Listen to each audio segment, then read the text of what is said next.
الرحيم.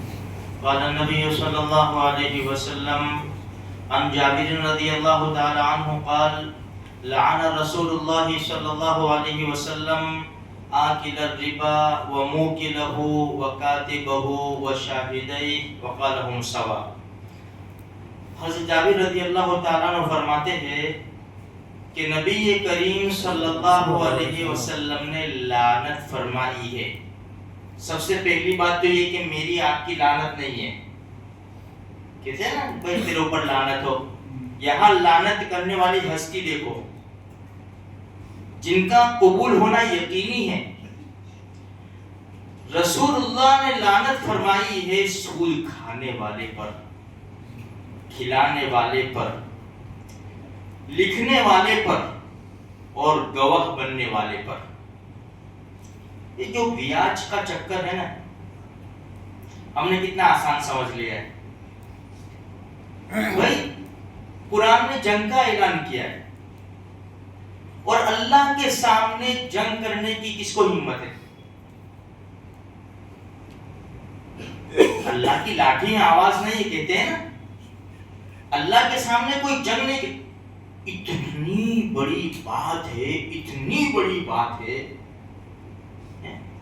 اللہ خود کہہ رہا ہے کہ بچو ورنہ اللہ اور اس کے رسول سے جنگ کے لیے تیار ہو جاؤ. ہم تو اس کتنے ڈیلر ہو گئے، پھر بھی کتنا چکر گھوم رہا ہے.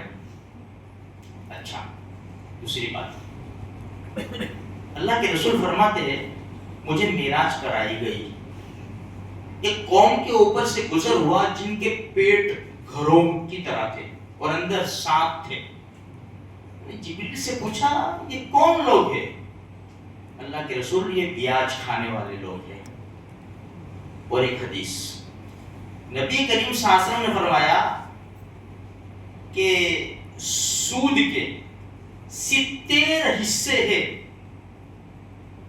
سب سے ادنا درجے کا حصہ یہ ہے، اس کا گناہ یہ ہے کہ انسان اپنی ماں کے ساتھ زنا کرے، منہ کالا کرے.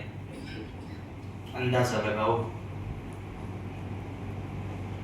لیکن مسلمان کو اب بھی سمجھ میں نہیں آتا. اس لیے جب حرام جائے گا نا پیٹ میں تو حرام کی ہی سوجے گی، یہ بات یقینی ہے. اس لیے میرے بھائیوں یہ سود کے چکر سے نکلو. یہ مہیلا لون ہے، یہ کریڈٹ کارڈ، کتنے لوگوں کے پاس کریڈٹ کارڈ ہے اور کتنا کھیل ہو رہا ہے. پوچھو تو صحیح علماء سے جائز بھی ہے کہ نہیں کریڈٹ کارڈ؟ پوچھو. ہمارے وہاں مکان لیتے ہیں پگڑی پر، 5 لاکھ پگڑی، 200 روپے 500 روپے بھارا. پوچھو تو صحیح کس کے لیے جائز ہے؟ یہ بس چل رہا ہے، جیسا چلتا ہے ایسا چل رہا ہے. ابھی بھی فلائٹ ٹیک آف ہوئی نا 25 کے 900 والی ہے نا. اچھے اچھے لوگوں کے نام تھے، اچھے اچھے لوگوں کے نام تھے، سب کو خبر ہے. سب مری مرائی چوپ کہیں گے تو پتا چلے گا نہیں کہ، لیکن نام نکل کے آ رہے. یہ ابھی کیسا ہے پتا ہے؟ اللہ ہم سب کی حفاظت فرما دے. یہ سب چیٹنگ ہے، وہ افیئر ہے، اور یہ سب باتیں چھپتی نہیں ہیں، یہ نکل کر سامنے ایک نہ ایک دن آئی جاتی. اللہ عزت بے عزتی اور رسوائی سے ہماری حفاظت فرما. آمین. تو یہ سود اتنا خطرناک گناہ ہے میرے بھائی. اللہ کے رسول نے لعنت فرمائی جس کے اوپر اللہ اور اس کے رسول جنگ کا اعلان کر رہے، پھر بھی مسلمانوں کو آج ایک دوسرے کے لانے 10 لانے کب دے گا؟ ایک مہینے بعد. اوپر کتنا دے گا؟ یہ ماحول ہمارے وہاں چل رہا ہے. اپنے مسلمانوں کی بات کر رہا ہوں میں. 2 لاکھ دلا دینا سود کے اوپر سے، جا وہ 10% پہ دے گا، وہاں چلا جا، میں فون کر دیتا ہوں. یہ بھی اتنا ہی گنہگار ہے. وہاں گئے وہ بار جمع لکھا دو بھائی، آپ کو 2 لاکھ چاہیے لکھا دو، لکھنے والا کا کچھ بھی نہیں، وہ بھی اتنا ہی گنہگار. یا تو تم نے لکھ کر دے دے، جا میں لکھ کے دے دیتا ہوں، وہ تیرے کو دے دے گا.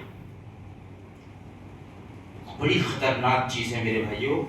حدیث میں یہاں تک ہے کہ ایک زمانہ آئے گا انسان کو سود نہیں تو سود کا دھواں بھی لگے گا. مسئلہ تو بڑا باریک ہے. جو سود لے کر بزنس کرتے ہیں نا ان سے دھندا بھی ہم نہیں کر سکتے, اتنا باریک مسئلہ ہے. اس لیے علماء نے فرمایا نا, جو اللہ کے رسول نے فرمایا نا کہ دھواں لگے گا, اس کی ایک وجہ یہ بھی ہے کہ ہم وہاں سے خریدیں گے تو ہم کو دھواں لگے گا. دوسری بھی بہت ساری وجہ ہے, جیسے بعض کام ایسے ہو گئے کہ بینک کے بغیر کھول نہیں سکتے, تم کو بینک کے تھرو جانا پڑے گا.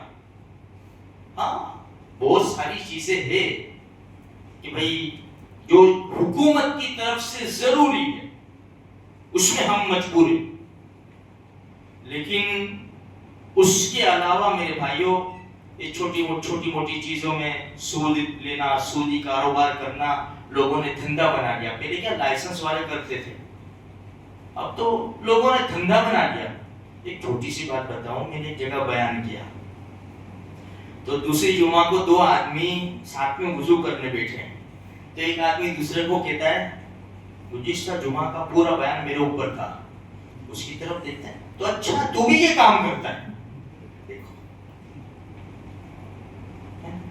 یہ چھپتا نہیں ہے, راز خود اگل رہا ہے. خیر اللہ پاک میری آپ کی سارے مسلمانوں کی حفاظت فرمائے.